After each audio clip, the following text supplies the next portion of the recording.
of course. If you can catch it. Okay? Then you catch it.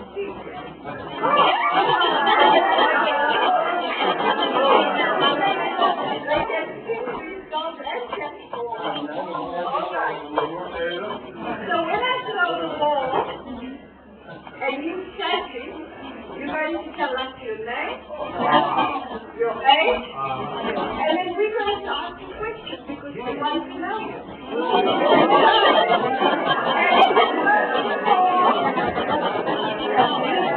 Okay? If you miss the ball and you don't catch it, you have to sing a song. Okay?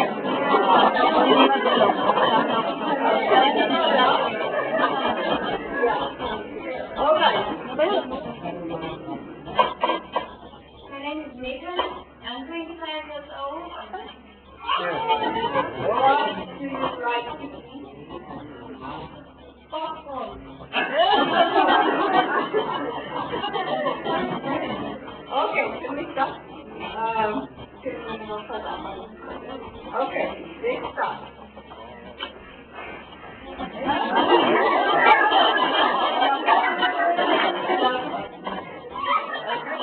We must listen to what they're saying. Otherwise we can't hear them and try to get to know them. Your name, age, and then we ask you.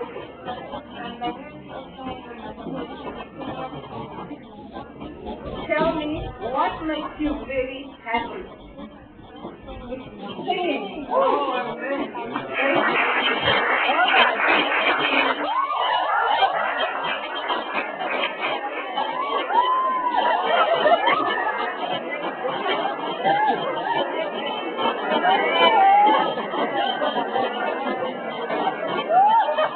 Okay, when I do this, it means you must be quiet because I can't hear them.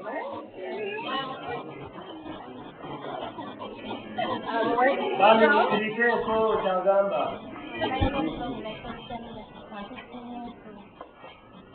Tell me what makes you angry. It's mad. And your mommy says, okay, that's fine.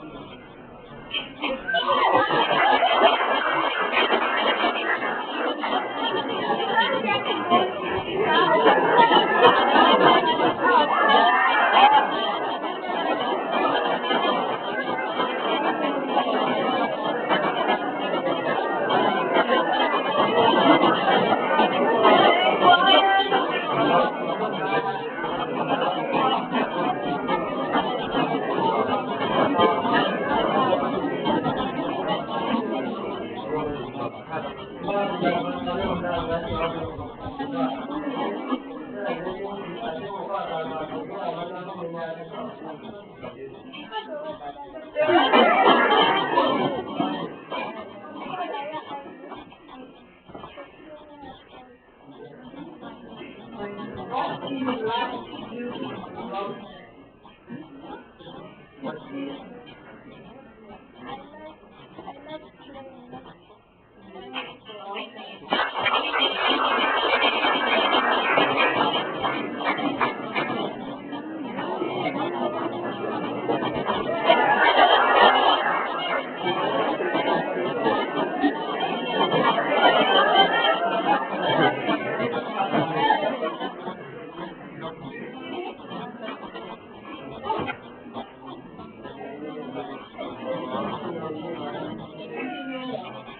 Tell me, what makes you really worried? What are you most worried about? Failing the exam. Okay.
Megan to tell you about when she was at school. And when she was at school, I was her teacher. My daughter, my son, all at the same school. But a very big school. A very big school. 1,500 children in that school. And because it's such a big school, we call it a secondary school because it goes to matric and then to university. There's lots of children. There's lots of influence. There's lots of children who say, do this. Others say, no, do it like that. And they come from a Christian home where there's certain things we believe. But when you come to a school, there are many, many voices. And there are many, many voices speaking and telling them different things. So I want to tell you about what it was like and what happened when she was in high school. Okay? Okay. So high school wasn't that long ago for me. I'm not that old. But when I was in high school, it was pretty similar to this. I was saying, I think young people are the same all over the world. We have the same issues, the same difficulties, we go through the same changes, but sometimes our circumstances are just a little bit more different. When I was in high school, well, right from the time I was a small child, I went to church, I got saved at a very young age, and right through my life I went to church and I didn't quite understand what it meant really. It seemed like it pleased everyone, it made everyone happy that I went to church and I did the right thing. When I got to high school, there were many, many different influences. And I think the major thing was as I was changing into a teenager, obviously boys start to notice me, I start to notice boys. That's kind of the thing that happens in high school. I think in high school, that's the biggest part of your growth and development is that you start to notice that is a boy. When the boys start to notice that is a girl that is good. And there are certain differences about us that draw us together. And for every other young person that I went to school with, it was completely normal to date and be in relationships with everyone. So even in my circle of friends, we would have dated all the same boys. This one dated this one, then we swapped, that one dates that one, that one dates that one. It was just chaotic. And I think it is very normal in our culture and very normal in that generation. And I think for most teenagers it's normal because your body is telling you that it's normal. But there was something different that I knew there was supposed to be something different about me because I said I was safe. Because amongst all my friends, I was the one saying, I'm safe. I'm going to church, there's something that's supposed to be different about me. But when I looked at the way I was with my friends, I looked the same. We were doing the same thing, and so there was no difference. And I remember one day, my cousin and I, we were walking home and we said to each other, something has to be different. How can we say that we are different, but we look the same as everybody else? And that was the time that we decided that we would change and do something totally radical and totally different to the way the rest of the world was doing it. And at the age of 17, there was an organization called the Silvering Team. And this organization came to our schools and to different churches, and they came with a message of abstinence. So they said to us, you need to wait until you get married to have sex. And for our culture, that was like, really no way is it possible. But at the age of 17, I think I bought into their message because what they said was, every time that you have sex with another person, you give a part of yourself to that person. And what's left for you to then present to your husband one day? And besides that, besides even just presenting yourself to your husband, what do I present to God? And I bought into the message, and at the age of 17, I bought the ring. So this is the ring. It's called the silver ring thing. It has a verse, and it says 1 Thessalonians 4 verse 3 to 4, and the verse is about conducting your body in a way that is holy before God. And from the age of 17 up until now, I've been waiting for God to send me the right one.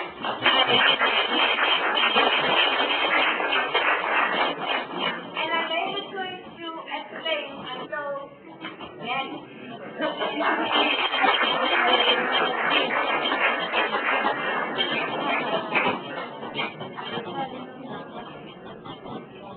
Now, I'm going to tell you a little bit more about what happened with Megan at school. Now I'm going to call Kevin, and he was at the school where I'm the headmistress of now, which is a school for achievers. And these are the children who are academically very, very gifted. So he was at that school. Kevin, will you tell them what was happening in your life when you were at school? Sure. Okay. So our school was pretty much similar as well to everybody else. We had a bit more, there was less kids in our school than there. It wasn't 1,500. We were only about 350 that we had in our school. It was difficult. I was growing up, had friends just like everybody else that were smoking, we call it dakka back home, so that's marijuana or weed, whatever you want to call it here, drinking, partying. That was the kind of environment that we were all growing up in. For myself, my focus was on trying to do something with my life after school. Many people were just thinking about tomorrow, what's the party on the weekend, maybe what's going to happen at the end of the month. I was asking myself the question, what do I actually want to do further on from that? Because I think similar to Uganda, is back in South Africa, the culture normally for people, they struggle to actually go to university afterwards. And it's not because they maybe don't have the money or anything like that, it's because they're lacking at school level. They're not showing commitment, they're not studying. So that's what I was trying to do. And at the same time, I was also becoming a man. So I had these changes in my body. I was struggling with girls, I like girls, but I had stuff. I had these pimples, you know, that was, it was bad, man, bad. And I struggle with it because I like girls, but they're not giving me attention, then I'm feeling bad, what's wrong with me? And it was tough, but I'll tell you something. For me, my focus a lot was on what God wanted me. Surely there's more to my life than just basketball, school, just trying to get through it. Somebody has a bigger plan for me.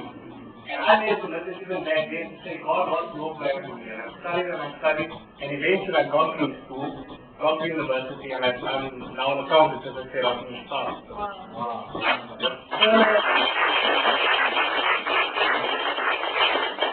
Now, I'm going to tell you some of the things they didn't tell you. Okay? And it's something I hear all the time at every school we go to. Someone will give me a little letter, someone will ask me, how can you help us and give us money for school? Someone will say to me, and this is just at the school here, that they would say to me, I have a boyfriend that sleeps with me and he helps to pay my school fees. Is that okay? Laws are asking us to give them money because we don't have the money. We can't come and say, oh, we're going to give to a school, we're going to give, we don't have. But I want to tell you that the situation in South Africa is very much like this. And each one of them, our young students or young people, went through the same problems you are going through. Your emotions, how you feel about boy, girl, about money. Megan never told you they had no money. They didn't have a house at one stage. Nothing. And all that was going on, but she worked very hard at school. And when you work very hard at school, the school pays your fees only if you're the top student. So that's what happened at her school. She worked very hard, and they paid her fees when she was number one. Wow. Now, she's at university, and she's doing what we call master, and she's lecturing there. And because again at university, number one, they pay her fees.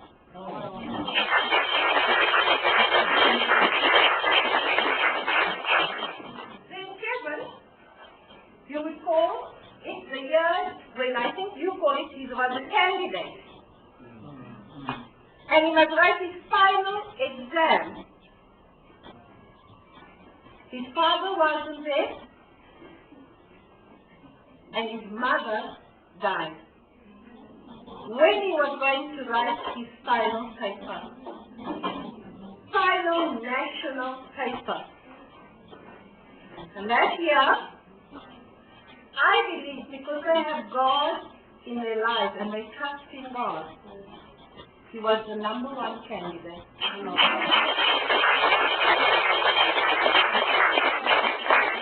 then a company, they call it Deloitte, maybe you've heard of the company. Deloitte and Touche, it's an international accounting company. They saw that young man, no mother, no father, just his brothers and sisters, looking after him in a house. In South Africa, we call it a child-given home. They only had children looking after each other in that home. The children look after him. But when he becomes number one with his studies, the company says, we want to pay for that boy's university.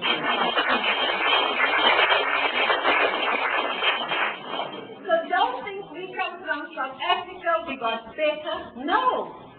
Everybody has struggled. But somehow, just like Daniel in the Bible, if you know the story of Daniel, Daniel studies hard. Daniel will not eat what everybody is eating. He will not drink the wine that everybody is drinking. Even the king is saying, here, you must have it. Daniel will not take the wine. Daniel will not eat what everyone is eating. Daniel will not do what everyone is doing. Daniel says, I will serve my God. And Daniel will not stop praying to his God when others are praying to another God. Daniel trusts God with his life. And they even want to kill Daniel. But Daniel remains faithful to God. Daniel is so focused in his choice to serve God. Daniel is taken out of his land to another land, but still serves the living God. So Daniel is elevated from a boy who knows to say no to becoming the highest person in his country. And we believe that God can do it for them, God will do it for you.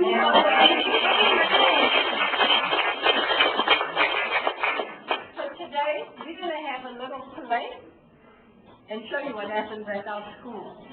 Okay?